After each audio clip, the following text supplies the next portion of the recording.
Lawful Rebel, Universal cause. Lawful Rebel, Because my freedom is yours. Lawful Rebel, Rise and be man. Extraordinary man.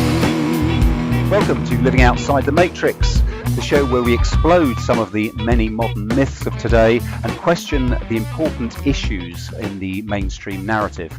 Hi there, I'm your host, Nigel Howitt, and on the show today, I'm going to be discussing the subject of the high-carb diet that has dominated Western eating for approximately the last 50 years or so, its negative effects on our health, and looking at the possible solution of the high-fat diet. And with me to do this is Professor Tim Noakes from Cape Town, South Africa. And Professor Noakes is a scientist and has been an emeritus professor in the Division of Exercise Science and Sports Medicine at the University of Cape Town for a good few years. He's also a member of the National Research Foundation of South Africa. He's published hundreds of scientific papers and quite a few books. Some of those we'll be speaking about very shortly. Professor Noakes, thank you so much for taking the time to join us today, and welcome to the show. Thank you, Nigel. My privilege to be with you and your audience. Great stuff. Perhaps you could kick us off with a bit of a brief history of how you got to graduating with a medical degree to where you are today as one of the eminent spokesmen for, a radical new look at diet and a rational evidence-based approach to what sort of diet that the human genome is actually adapted to. Great. Well, when I went to university, I was interested, I soon discovered, in preventive medicine. So although I studied medicine, I became much more interested in the preventive side, and particularly in sports medicine. And I graduated without knowing how to treat one medical condition. I'm probably the only doctor in the world who managed to do that because I had absolutely no interest in prescribing pharmaceutical drugs to patients because I thought there had to be better solutions. And so I went immediately into research because I figured I realized already that the cost of medicine would eventually overtake it, that we had no solutions for chronic disease, and the only solution was medication, which is not a solution because it simply tides people over. They die of the same disease. It doesn't reverse the conditions. So I went straight into research, also because I think I'm more of a scientist, and I wanted to write the textbook rather than learn the textbook. And so I successfully completed my PhD in medicine. And then I was asked to start sports science at the University of Cape Town. And at the time, we had zero money. I mean, zero money. And the first study we ever did, we borrowed a scale and a rectal thermometer from the hospital, and we went and weighed runners before and after a marathon and studied how much weight they lost and what their body temperatures were. That's all we could afford. And we came up with a novel observation that there was no relationship between how dehydrated the athletes were and their post-race rectal temperatures, which was the opposite of what we were being told at the time. We were told at the time that if you become dehydrated, your body temperature shoots up and you die of heat stroke. Yet we found that the most dehydrated athletes were the winners of the races. They were also the hottest, but they didn't get heat stroke. So that's my theme. And then the next thing that came along was it was the era just as carbohydrates were becoming important. So this was right at the era when carbohydrates were becoming important in sports. And before that, you have to remember that all the great athletes around the world, including the British athletes, were eating meat. They were training on meat diets. And then the Scandinavians told us, no, actually carbohydrates are what you have to eat. And then the Americans told us you have to eat carbohydrates to be healthy. And so I was in my very junior years, and I accepted this as gospel. I mean, this came from the world authorities, the Nobel Prize winners. These people really knew something. And so I adopted those ideas. And the first funding we ever got was to do carbohydrate research to prove, please understand, this is not good science, but when you don't have any money, that's what happens. We had to prove that carbohydrates were essential for performance. And so that was for many years, and we did some world-class research showing exactly how, when you ingest carbohydrate, how it influences your performance, where the molecules of glucose go to, and where the molecules of glycogen in your muscles break down to, etc. So we were really high-class scientists, and we were promoting this idea, more carbs, the better.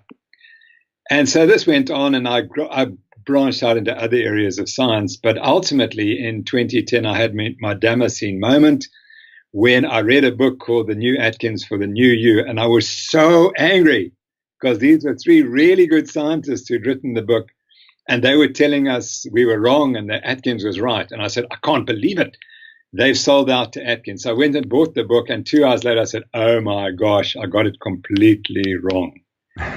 It's called The New Atkins for the New You by Doctors Westman, Volek, and Finney. And it was, and the reason that was written was because Westman had seen two patients who'd come to see him consecutively. And they'd both lost 50 pounds. They were American ladies. And he said, what happened? She said, well, we went on the Atkins diet. So he said, but your cholesterol will go through the roof and you'll die of a heart attack. So the one lady said, well, Dr. Westman, if that's the case, why don't you test my cholesterol? So he did. And guess what? It was normal. So he said, oh, my gosh. And he flew off to Atkins and he asked Atkins, what's the story? Atkins said, listen, I've been curing type 2 diabetes with this diet for years. And here are all the patients, just go and talk to them. And he said, but that's not science. So Atkins said, well, what do we have to do for science? So Westman said, give me some money and I will put the science together for you. And so Westman, Finney, and Volek then went and put the science together, which allowed people like myself now to say that there is good science behind this diet. So that was my conversion. And the only other add-on is that I got prosecuted by my university and by the South African Health Professional Council for doing this, for changing my mind and saying, gosh, I was wrong. You're not allowed to do that apparently anymore in medicine. You have to toe the party line. So I was excommunicated by my university, and the Health Professional Council prosecuted me. Maybe we can come along to the trial in due course. I'm keen to hear about how that went.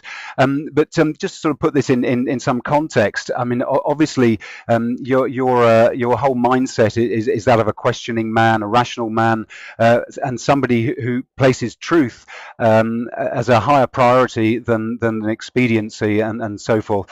So this is one of the things that I admire you for, and that resonates with the theme of this podcast.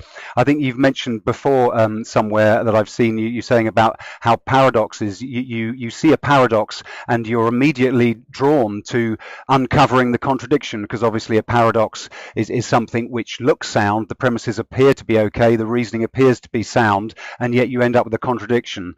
And I greatly respect this tenacity with people like you to be unswayed and be committed to the truth. So that's absolutely a fantastic thing. So how did, just to keep this all in sort of a chronological order, I gather you began with the sports science. You were interested in running, and you've done a great deal of running over 170 marathons and longer running events.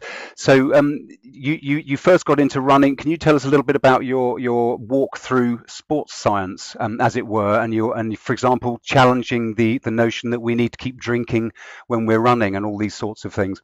When I went to university, it wasn't running. I started rowing, and that was fortunate because we had a brilliant coach from England came out here, and so did the British National Olympic coach.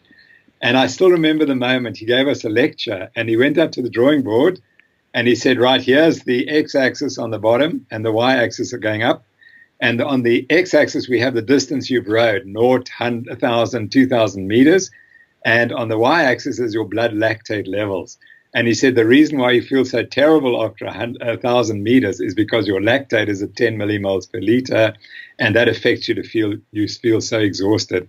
And I said, you mean you can measure these things? That's what I'm going to dedicate my life to. So to Jim Ralston, thanks for setting me up as an exercise scientist. Great stuff. I then started running. When I'd finished my rowing career, I started running, and then I realized that was made for me because I would get runner's high when I ran, particularly over 20 miles, and I just never wanted to stop. So I then became a runner. As I learned about running, people asked me questions, and I started writing, and then eventually I said, I'm getting the same questions repeated. I'll just write a book, and I wrote Law of Running. And that's now in its 4th edition, and it's been ranked the 9th greatest book ever in running. So I'm very proud of that. And when I look at it, I'm embarrassed. It's got so many facts. I don't know where they all came from. But the reason I say it is because I've got to revise it now, and I don't know where I'm going to find all the new material, but we'll get there. I was doing all this running, and then in 2010, by 2010, my running had become disastrous. It was too appalling. I was really struggling.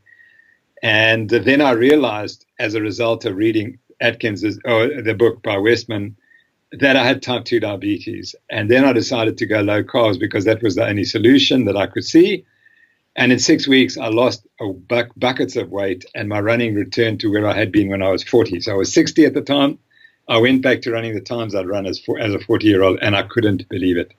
I could not believe that my youth had come back, or my moderate youth, my middle age had come back to me. I thought I was out of it. And then I realized that the diet had caused me to age inappropriately. And once I fixed the diet up, I would be better. Now, 7 years down the road, I'm glad to report that in the last month or two, my diabetes has gone into remission. So that is type 2 diabetes, 7 years, hard work, low carbs, lots of exercise, and I put it into remission. And I'm so proud of that, because diabetes killed my father, or the management of diabetes. You don't die of diabetes, you die of its management or its mismanagement. And so the mismanagement of my father caused his death. And that has motivated me to get this message out, that you don't have to die of diabetes. If you manage it properly, you can have a very fulfilling and long life. Your experience of diabetes then pushing you into to delving deeper and deeper with that. Can you tell us something about the various negative health effects of this traditional, well, what's called traditional approach to diet, the high carb that we've all been encouraged, high carb diet that we've all been encouraged to eat, and the negative effects of that. Diabetes, you've obviously just mentioned, but it's quite a big picture, isn't it? There's the concept of insulin resistance and indeed carbohydrate intolerance. I believe was that a concept that Volek and Finney introduced? Gerald Raven, I should say, from Stanford University. He's written the book, and in fact, I've got the book right here. Just ordered it from Amazon. He died about a few weeks ago, and he was the first man to. He calls it syndrome X, but that's insulin resistance, and he's the father of insulin resistance. And I learned about it through Westman, and then I went back and read Atkins's book, and Atkins describes this insulin resistance.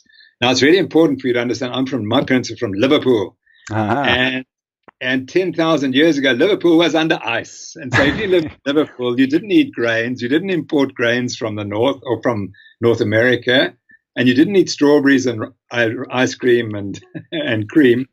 You ate mammoths and you ate fatty lamb. And that's what you lived on. And if you live on that diet, as most of us in the north of England must have, you are likely to be insulin resistant. So if you're from the north of England, as I was, it's very likely that you're going to have the genes for insulin resistance, which is exactly what I had. My father had the disease. A couple of uncles and aunts had the disease. They're all from Liverpool. And so I carried these genes with me. And I now know, because I went back and looked at some tests on me, and when I was 28, I was profoundly insulin resistant. Now, that means that you can't tolerate carbohydrates. You can't metabolize them normally. And instead, they accumulate in the bloodstream. So you have to secrete this hormone insulin to try and get the glucose back out of the bloodstream into the cells in the liver and the muscles. The trouble is it doesn't go there very easily because the muscles are insulin resistant. And with time, as you eat more carbohydrates, the liver becomes insulin resistant, and then it converts the extra carbohydrate into fat in the liver, not carbohydrate in the liver, but fat. And once you get a fatty liver, then you're on the way to developing arterial disease. And type 2 diabetes is a disease of disseminated arterial disease. It's not a problem of glucose. That's not the issue. It's not the thing that causes your death. And as it's taught traditionally in schools of dietetics, you've got to keep your glucose up for energy if you're diabetic. Well, actually, your body's doing that all the time. You don't need any help. That's the problem that we have. So the liver's doing all the gluconeogenesis, and so the insulin's being added in inappropriately, effectively. And this all stems from a genetic history where because our ancestors maybe didn't eat this high carb diet, some of us have evolved to be resistant to the effects of insulin. Would you say because we're not used to that level of sugar coming in, which the insulin is supposed to deal with? That's absolutely correct. And the reason was we had to survive. If you want to survive, when you're only eating fat and protein, as we would have in the north of England, you better be insulin resistant and spare whatever carbohydrate you're producing for when you really need it, or for tissues like the brain and red blood cells and kidneys, which need glucose to function properly. So you spare your glucose that you produce it. But the problem is, we then started increasing the carbohydrate intake in our diets from 1960 onwards, but particularly after 1977. And the results are catastrophic. I don't know that the obesity rates in the UK, but they're horrendous, and the obesity rates are awful. And the food is terrible, because I've just been there and I've seen the toxic food environment. I mean, it's just designed to produce obesity and diabetes in people who are insulin resistant. And when you look around and you see all these big bellies, that, ladies and gentlemen, is insulin resistance. We call that the insulin gut or the insulin roll. And, people criticize me for saying, but you can diagnose what diet people should be on by looking at them. I said, of course you can. If you've got the metabolic syndrome and you've got a large gut, then you're eating the wrong food. Right. And if you're putting on weight, and if you're fatter than we were when I was in matric in 1966, everyone was lean. And look at the movie stars and the films. They were all the lean population. Now, people are 20 kilograms heavier, and they think that's normal. It's not normal. No, absolutely. So you mentioned 1977. Are you referring to the US government's introduction of the food pyramid and the chap, I can't remember the gentleman's name, a non-qualified bureaucrat basically coming up and prescribing a allegedly ideal diet? No, it was really based on the theory that saturated fat causes arterial disease. And the argument was that because Eisenhower had recently died of a heart attack, he developed heart disease in office and then died of a heart attack thereafter, despite the fact that he was eating a low-fat diet, by the way. He was put on a low-fat diet and he had 6 additional heart attacks. So the original use of the low-fat diet in heart disease didn't work very well, but no one bothered to tell us that. So it was because now suddenly Americans were apparently dying of heart disease. The reality was that the heart disease rates were already falling at the time we started to introduce this. And although the rates of heart disease have fallen, all we've simply done is we've replaced heart disease with diabetes. And diabetes is a much worse condition because it involves all the arteries and all the organs, which all eventually fail. So that's what we've done. The low-fat diet that they introduced in 1977 has caused the diabetes obesity epidemic. And no one will take responsibility for that. No one will put their hand up and say, I did it. No, that's just not going to happen, is it? So we've also got the addition of these nasty vegetable oils, the vegetable oil industry, from early 1900s. And this sort of complicates the idea, doesn't it? It now introduces the idea of good fats and bad fats, because prior to that, of course, butter and lard and tallow were all perfectly healthy. So has that been significant as well in driving this whole health crisis? Yeah, many people think that the trans fats, so when the margarines were produced, they're industrially produced from seed oils. They were introduced, and we were warned in the 1970s that they're causing cancer and heart disease, but they was completely ignored. And only now do major organizations start saying, we mustn't eat trans fats. Well, actually, they're the ones who promoted the ready use, like the heart foundations globally and various other organizations. And now they're stepping back and saying, actually, no, we weren't accountable. So now all of a sudden, 40 years after they were identified as dangerous, trans fats have been declared an evil, and they're taking them out. The trouble is those industrial seed oils are still being produced. We have no long-term data on what the effects are, and we do not know whether or not they're healthy or not, and whether there isn't some other equally toxic form of fat that they're being introduced. So many people argue that actually the rise of trans fats and that they were started to be taken out in 1968. By that I mean that in 1968, 45% of the fats in these vegetable oils was trans fats. They reduced it to 5 or 10%. And that was when the heart disease rate started to come down. But we still had the 5 or 10% present. But the total increase in oil consumption or fat consumption in the United States is purely due to increase in vegetable oils. People are eating less meat and less saturated fat, but more vegetable oils. At the same time that the heart disease rates have been going up. And again, no one will acknowledge that. No. This is one of the problems of, for listeners and for all of us, trying to get accurate information about what we should eat, because it's a vast subject, and I think most people are simply maxed out by the vastness of the subject. What do I eat? There's so much conflicting information, and this is, one of the problems that this show is hopefully addressing. People seem to be, have a natural predisposition to listen to the consensus view, to listen to the authority view. And really, neither of those two have any relation to truth necessarily. Nutrition science is the weakest science in the globe. There is nothing weaker, because, as you know, it's all epidemiologic associational studies, and they cannot prove causation. But we have people at Harvard and at Tufts University telling us on a weekly basis that they have definitive proof that red meat causes cancer, or that grains and cereals make you healthier and meat kills you early, and there's absolutely no evidence for that. They have distorted the science beyond anything that one could believe, and one cannot condone it. They must be held accountable in due course for their distortion of the scientific process. Gary Taubes, in his book, Good Calories, Bad Calories, just says this is not science. Epidemiology of nutrition is not a science. It should be just scrapped. Absolutely. So you've been, you were confronted with not only with your own condition of diabetes, but this information brought to you, and you are one of those rare human beings that will actually stand up and admit that they're wrong. And as you mentioned with your book, The Law of Running needs to be rewritten now in the light of this. So you used to talk about, you used to also advocate carb loading and things like this, and now of course I've heard you before advocating the higher fat, low carb diet, primarily for health reasons. But is it true to say that most amateur athletes, I run myself, not much, maybe 8 miles a week.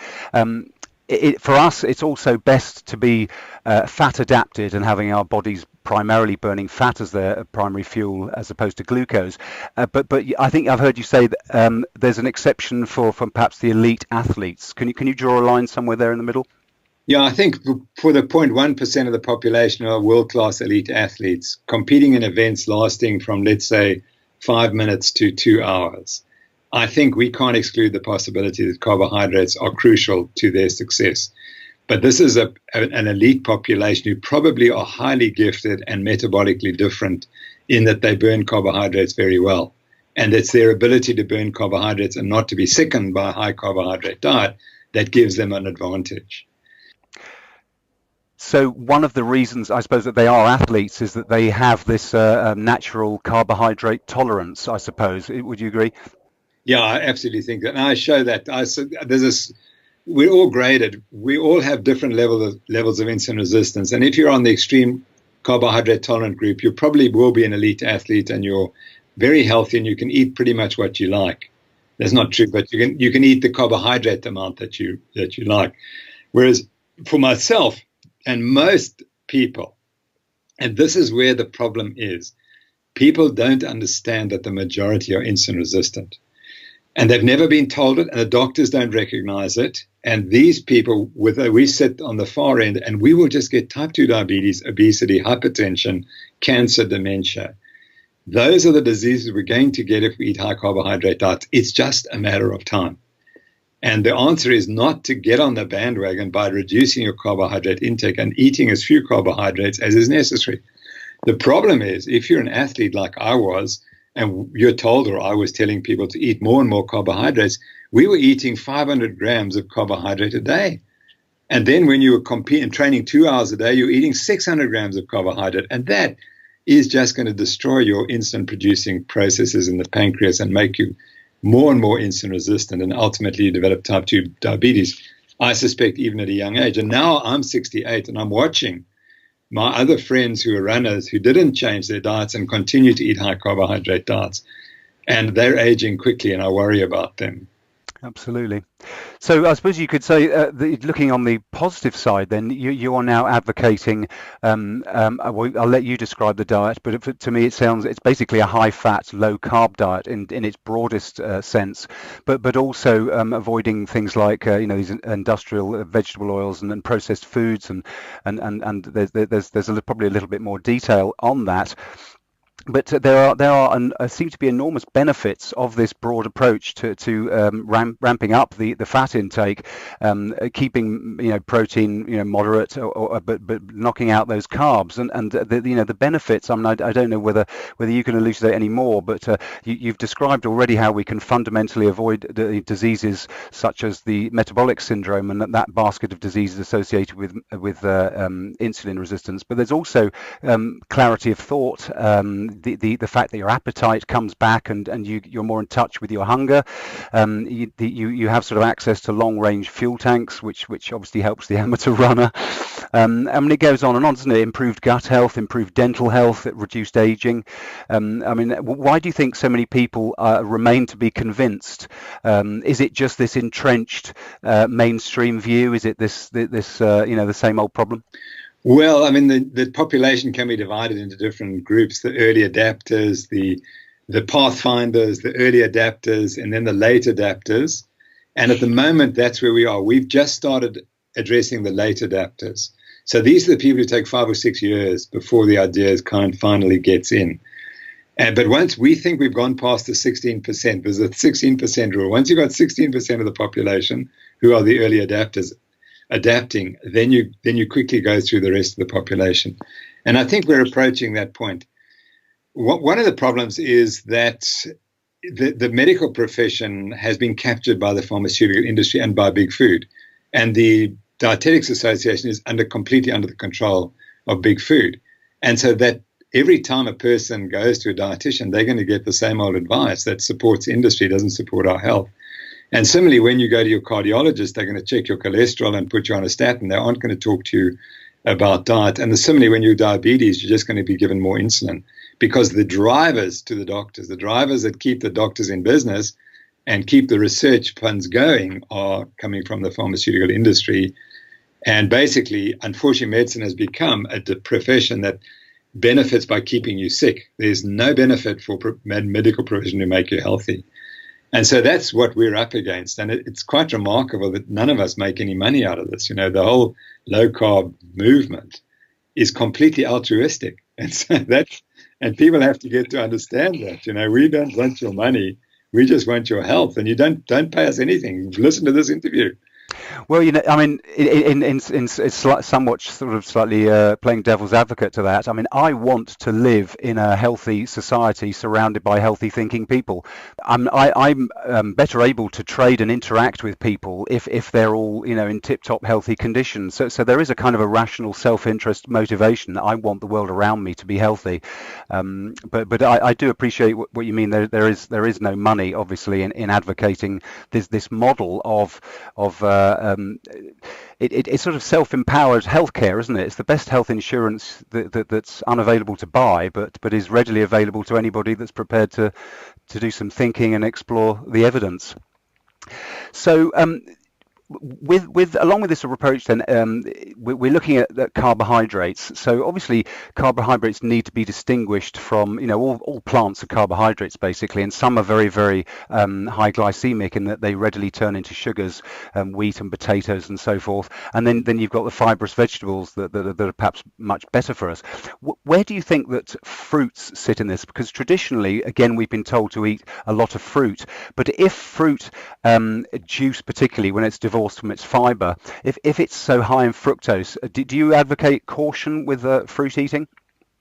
Yeah, I really think it depends how addicted you are. And that's another thing we haven't talked about. But there's clearly a sugar addiction.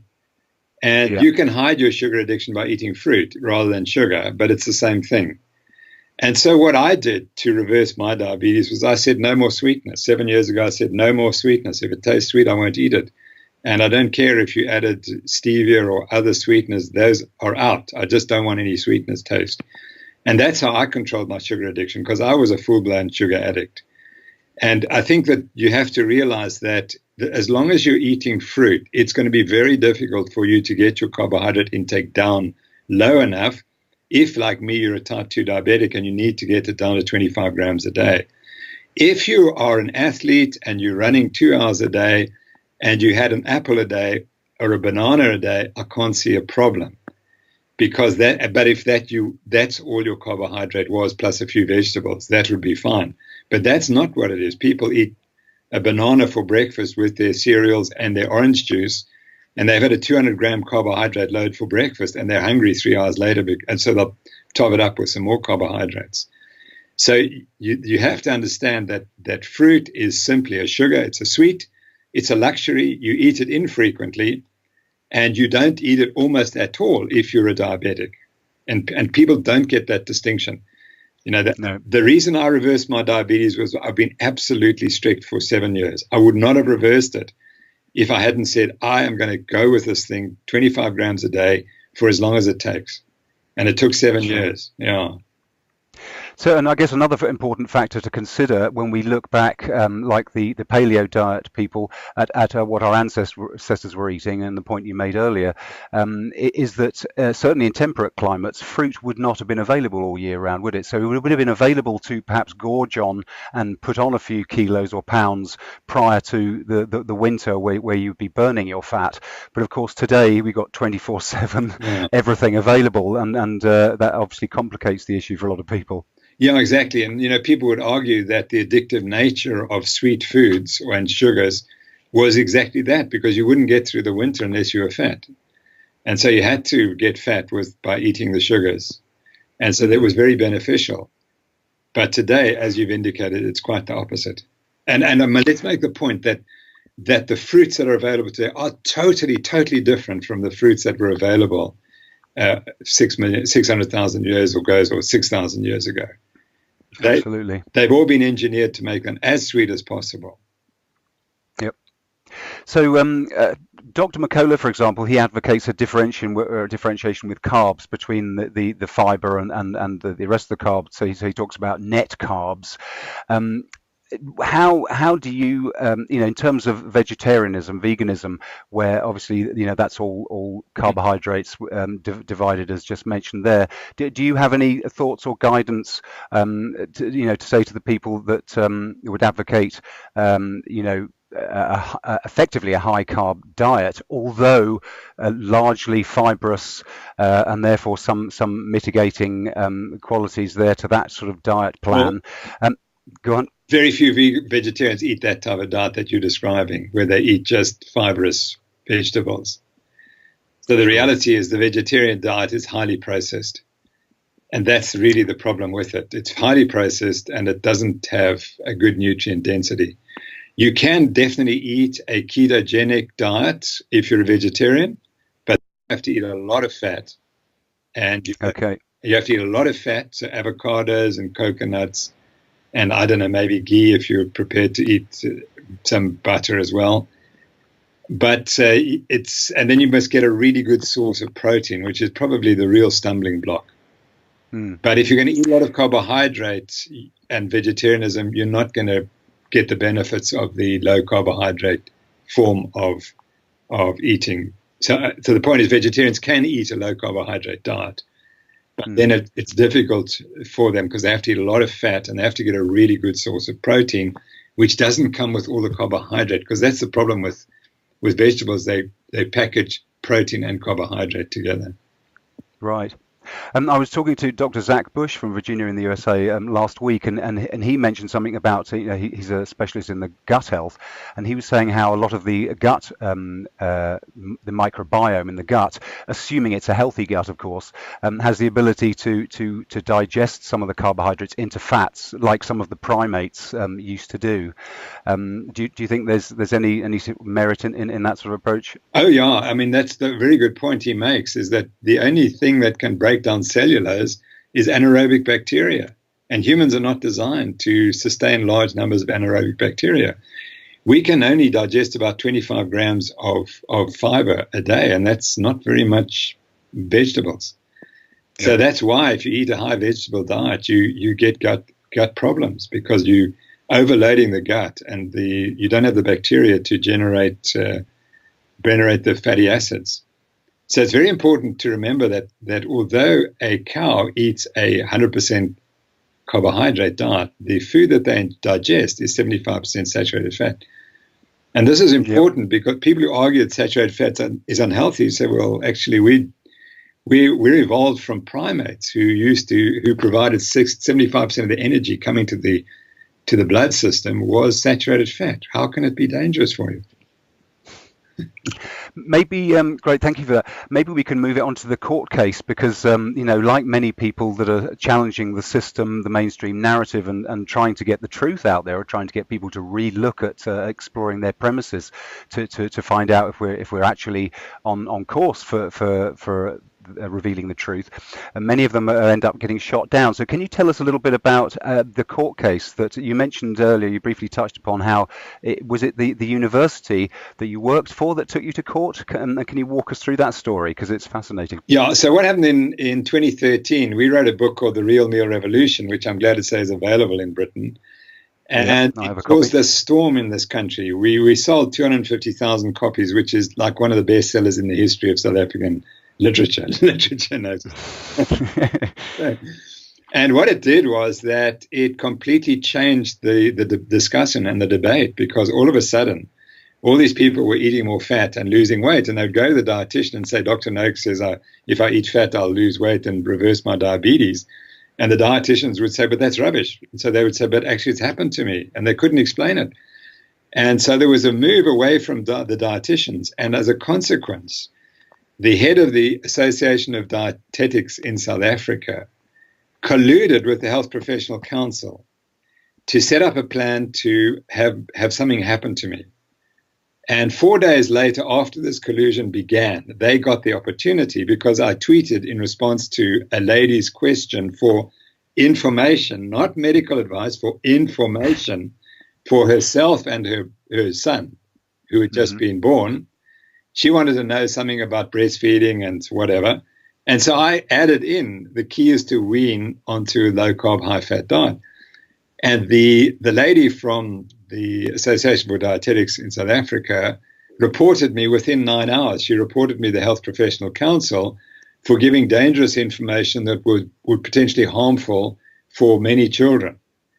And that then sparked off the trial. But what happened was that they did not give me the rights, my constitutional rights.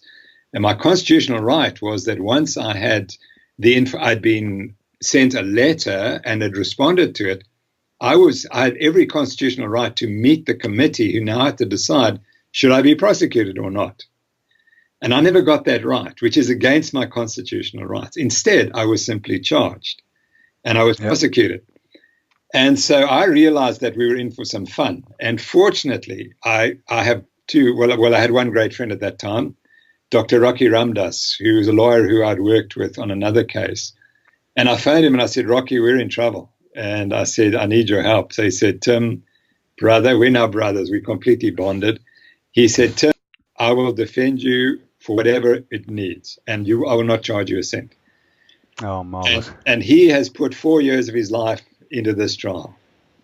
And then 6 weeks before the trial began, Mike van der Nest, who's one of the senior counsel in this country, one of the senior lawyers, phoned me and said, Tim, this is a witch hunt. I want to help you. And he gave me his time. And the result was that I probably got between $500,000 and £1 million worth of legal counsel from them. And they charged not 1 cent. And so fantastic. I wouldn't have been able to defend myself if it hadn't been for them. And so anyway, they took up the cudgels, and Mike said to me, and Rocky said, Tim, we're going to destroy this on facts. We're going to take the science to them. And they said, you just go away and you prepare the science, which I did. Unfortunately, the trial took a long time. It took a year and a half before I was actually in the court under oath. And I was there for 9 days, and I presented more than 6,000 pages of scientific material, more than 1,000 slides. And this, as I said, went on for 9 days, of which 3.5 days I was cross-examined. So this is the first time a scientist has been charged for expressing an opinion, but it's also the first time that a scientist has had the opportunity to put the low-carb, high-fat diet on the agenda. Before the prosecution can call anyone they like to present the counter evidence. They can produce anyone they like to challenge me, and they didn't. And they, 2.5 days, I had to concede one minor error that I made. I confused gestational age on one graph, and that was it. That was the only minor error, and it didn't change anything. What I said was true, but I just mixed up the gestational age. And that was it. They could not present one piece of evidence against what I said, or they could not disprove one thing that I said. So if anyone tells me that the low-carb diet, there's no science and Noakes has abandoned science, I'm the first person to present the evidence as it is. And it was wonderful. It was wonderful during the trial because all the time the prosecution was getting more and more frustrated because we were making more and more points. And they kept saying, but this is irrelevant. Here we are just hearing lecture after lecture. And the lady who was leading, the advocate who was leading the trial, she essentially said, but you charged him with giving unconventional advice. He's got to defend himself, and he's going to defend himself by giving you what the evidence that he wasn't giving you unconventional advice. And the irony was that the advice I gave fits 100% with the South African dietary guidelines for infant feeding and 100% with the World Health Organization rules for infant feeding.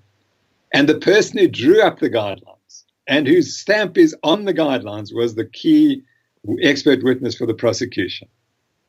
And she drew up the guidelines saying what I was saying is exactly true. So it was a witch hunt, and we know that it was a malicious prosecution, and we provided that evidence. And when we had the first ruling, we won 10-0. We won every ruling. Then they went to appeal because it was so embarrassing for the Health Professional Council because they've wasted £750,000 prosecuting me for nothing. And shocking. So then they decided they had to go to appeal, so that they appealed the decision of their own committee. And we had the appeal was in February. We were promised the ruling in March. It's now May. We still haven't had the ruling. So we don't know what they're up to. Yeah. Well, that's a fantastic story to hear that you managed to trash their case, or their non-case, you could say, with facts and information and scientific research. I mean, and it's I mean, I pity you going through the courts. I've had a nasty court experience as well, where I've had to defend myself. Not pleasant, but at least, as you say, it gave an opportunity for the facts to be presented on the record, and that's quite wonderful. I gather also that it's given you the opportunity to write a new book, The Law of Nutrition, which is a great take on an update of your book, The Law of Running, and presenting this whole story. That's fantastic. Can I just butt in there, because I've just come back from London. I was in London on the weekend, and I finally realized how important this trial was. So what happened? It was a low-carb conference organized by the Public Health Collaboration, the PHC, and they are promoting the low carbohydrate diet. And it was held at the Royal College of General Practitioners in London in this most environment. And on the Saturday afternoon, my great friend Peter Bruckner, who was formerly of the Liverpool coaching staff, he was the doctor involved with Liverpool football and the Australian cricket team, I converted him to this diet. He benefited hugely. He then converted the whole low carb, the Australian cricket team. Yeah. And so he got up and he gave his talk, and then he said, well, here are the heroes in this movement. And then he said, there's one superhero. so then he paid great tribute to me, and the audience stood up spontaneously and clapped for about a minute. So, I mean, that's never. Oh, it's marvelous. I thought I can never, and I thought, I've got to talk tomorrow. I can never outdo this, you see. So anyway, the next I'm given the keynote address. I speak for an hour on this topic of the law of nutrition and my trial. So I go through all the science that we did on the low fat diet for athletes, i.e. the high carbohydrate diet.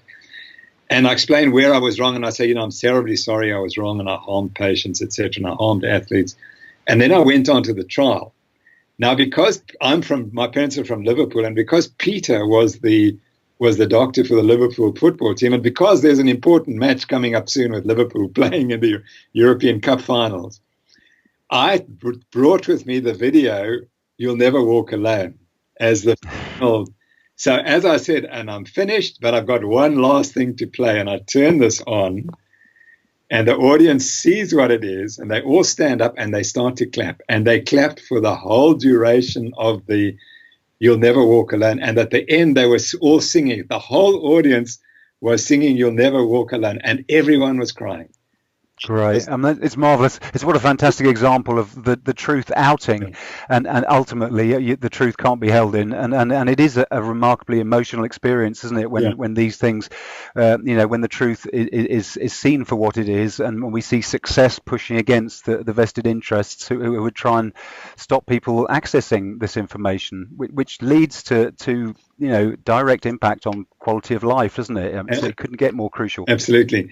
So, that to me was the end of the trial. I don't care what the Health Professional Council finds for me. By the way, if they find a negative, we will go to the High Court and we will expose the whole collusion behind the scenes. And then it will be very embarrassing for many senior academics in this country who acted disgracefully and dishonorably. And they got away with it. They're in the book, but the public doesn't know the extent of their collusion and their dishonesty.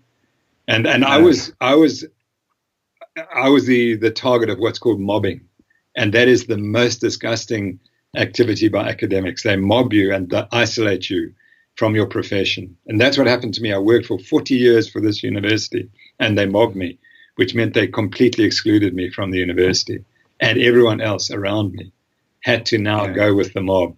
And it's pretty tough when that happens. Absolutely. Well, I personally pay tribute to you for enduring that and for pushing through as well. It's most admirable. Does the book, The Law of Nutrition, and your story around that trial, does it also allude to the way, for example, the whole Gatorade thing and the way people were duped into this high consumption of liquids during sports activity, particularly obviously the sort of designer marketed liquids, the pseudo water substitute products? Because I believe you uncovered quite a lot of evidence of the vested interest or the front organizations put up by industries to sponsor research and do all these shenanigans behind the scenes. I think that the trial was in part a retribution for that. So I wrote the book Waterlogged, which describes exactly what you've said, and it outs Gatorade, which is a Pepsi-Cola company. It's a sports drink, but it also outs the American College of Sports Medicine, who were front agents for Pepsi-Cola and Coca-Cola. And it put me in touch with the person who started CrossFit, Greg Glassman. And it turns out CrossFit is leading the campaign against the American College of Sports Medicine, Coca-Cola, Pepsi-Cola, and Anheuser-Busch, who behind the scenes are trying to get all the advice to athletes to be, as long as you're running, you can take all those sugary drinks you like and you can eat what you like. And that is an active campaign. So, but that's another story, but you're quite correct. If I'd not gone through Waterlogged and the being targeted by Gatorade, I wouldn't have understood the extent to which industry colludes with these front organizations to give us this misinformation. That must have given you a great insight into the nature of your adversary in order to best manage your court case, which is, at least a silver lining in that dark cloud. So, Professor Noakes, perhaps you could tell us a little bit about where people can reach you now. Perhaps you can tell us something about the Noakes Foundation and what you're doing and what the future holds. Yeah, thank you very much. So, the Noakes Foundation we formed when the book The Real Meal Revolution was so successful. I suddenly had 2 million rand coming to me, and I always invested in different foundations. So we said, well, why don't we start a new foundation, the Noakes Foundation, to promote research into low-carb diets and to try to promote a healthy diet, particularly in the poorest people in South Africa.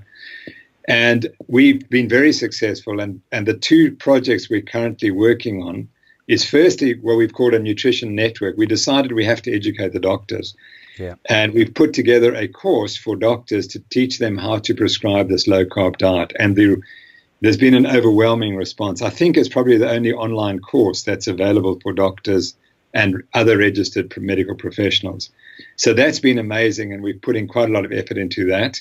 We don't have endless money, so we have to be cautious. And of course, potentially many people could be doing this and putting a lot of money into. We've done it from scratch with relatively little money, but we've hit the right standard. It looks good. The other one is an Eat Better South Africa campaign, because we've recognized that the poorest people in South Africa eat the worst and suffer the worst chronic diseases. So chronic diseases are by and large a disease of poverty in South Africa. And it's not a disease of poverty, it's a disease of the low quality food that they're eating. They're living on sugar and white bread and other processed foods. So our goal is to produce healthy foods and healthy diets for 30 Rand a day, which is about 2 pounds a day. And we've shown that we can make people healthier on 2 pounds a day if they eat our foods than if they spend the same amount of money on the highly processed industrial diet that they're currently eating. And we have a randomized controlled trial which is about to start, where we're taking 200 people and we're randomizing them 100 to the diet, 100 to our diet, and 100 to the conventional foods. And then in time, that 100 who are on the conventional foods will get onto our foods. And we're going to follow them for at least 6 months to see what outcomes there are. And we know from the interventions we've already done, in which we haven't done hard science, we've had 10 of these interventions, and the people benefit enormously because their diet is so bad that if you feed them anything that is got a trace of goodness in it, they start to get healthier. Great. Do you find, Professor Noakes, that with the papers you continue to submit to the scientific community, are they suffering any or experiencing any resistance in being published? I mean, as you come out with more scientific data supporting this view, is that finding its place? Is it finding its getting up to under the noses of the people that it should? Well, you won't publish it in the Journal of American Medical Association or the New England Journal of Medicine. You won't get published in those journals because they're still so controlled by the pharmaceutical industry that anything that is going to undermine the pharmaceutical industry simply doesn't get published. And so we have to go to other journals. And of course, they're second tier. So then people say, well, it's second tier research, but it's not second tier research. It's the most important research being done at the moment. Can you define second tier research for our listeners? Yeah, second tier research would be not randomized controlled trials, would be observational studies and so on. Right. But it would be stuff that people think is unimportant. I read the New England Journal every week and the Journal of American Medical Association, and they're totally irrelevant because all it is drug trials for conditions that I know will not be helped by those drugs. Yep. I know that you have to go and you have to look at the diet first off. And these people don't understand it. And so they spend all this time arguing about which drug they should be using. Yep. And a friend of mine drew up a beautiful graph, a beautiful cartoon the other day, in which you have a person speaking to the wall, and he's got his camera and he's looking at the wall, and he's obviously interviewing a conventional doctor, and he's talking about cholesterol and low-fat diets and statins and all this, and they're in the one corner of the room, and in the other corner is this enormous elephant. And that elephant's called insulin resistance, and that's it. Yeah. And I see it all the time. I see my colleagues talking to the wall about something that is totally irrelevant. And because they've got no contact with the general public, as I do through my Twitter account and my involvement with sport and with patients for all these years, I get the feedback. And I just wish more doctors had this direct contact with patients who are doing a low-carb diet, because they would change their practices. And I must say that when I was in London over Saturday and Sunday at this general practitioners conference, the number of young doctors who came up to me and said, Dr. Noakes, thank you. You've saved me, because now I've got something I can do with pride in medicine. Yep. I wasn't proud of what the medical practice I was doing, but now I'm really motivated because I know I can help patients and make their lives better and help prevent disease. And they said, it's a completely new type of medicine that I was not taught at medical school. Yeah. And to me, that was the best part of the day, to hear young doctor after young doctor. And these are guys in their 30s, and they've already got it right. They don't have to wait I did till I'm 60. That's great, isn't it? I often wish that I'd got a lot of the information that's available today, with the internet and everything, 20, 30 years ago. I sometimes feel like I spent, 25 years in the wrong trade. I was an airline pilot before Yes. discovering what I really want to do, which is, something relevant rather than just taking people on holiday all the time. But anyway, so thank you for that. People can reach you at the Noakes Foundation, and that's and donate to that. Obviously, as you said, it's you don't have unlimited funds, so I would steer people to the Noakes Foundation for further information, and also to Professor Noakes's books, The Real Meal Revolution, excellent book, and also the Law of Nutrition, which came out, was it last year, Professor Noakes, was that one? That's correct. And the distribution at the moment is appalling from South Africa, but we are talking to publishers overseas, and hopefully it will be soon available more easily in Britain. But it is on Amazon. If you've got Kindle, if you like Kindle, there's a Kindle version, but to get a hard copy is pretty difficult at the moment. Okay, great. And also the book Waterlogged that you wrote, I haven't yet read that, but I'm fascinated about that concept as well, and I would steer people to find out about that instead of following this sort of popular notion that you should just be continuously drinking whenever you're doing anything remotely physical activity orientated. It's always struck me as being a very odd thing to do. And may I just butt in there, Nigel? Please. A lady nearly died in this London Marathon. Yes. Because it's interesting that the London Marathon organizers' advice for drinking is drink as much as tolerable, essentially. But the doctors, they know, and they said, do not drink ahead of thirst. And so the London Marathon public were getting two conflicting messages. And the lady who overdrank clearly got the wrong messaging. And even when she was treated in hospital, the doctors didn't know what they were treating, and they might have killed her. But fortunately, they didn't. Shocking. So, because had she gone to the medical tent, she would have got the up-to-date knowledge, and she would have been fixed up and no risk to her. But because she was treated in a peripheral hospital where they don't understand this condition of overhydration, they could have killed her. So the message, please, is, let's get the London Marathon organized and the marathon organizers to make sure they don't encourage runners to overdrink.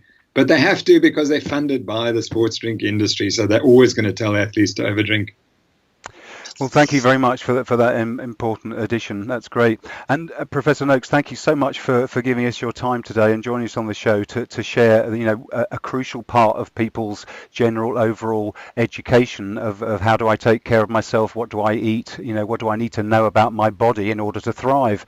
So thank you so much for all of your work, being part of this exciting movement, shattering the old paradigm and, empowering people with the ability to thrive and actually be healthy instead of following advice into disease and suffering. So my personal great appreciation to you, and I'm sure that's reflective of many others too. One thing for all the listeners, I do recommend that you, as I said, that you check out Professor Noakes's books, and also please visit the website as always, www.lawfulrebel.com, for more information on how we can bust these myths and the disinformation in the mainstream narrative to actually find truth and accurate information. So thank you very much to all of you for listening, and I do hope you'll join me for another episode of Living Outside the Matrix.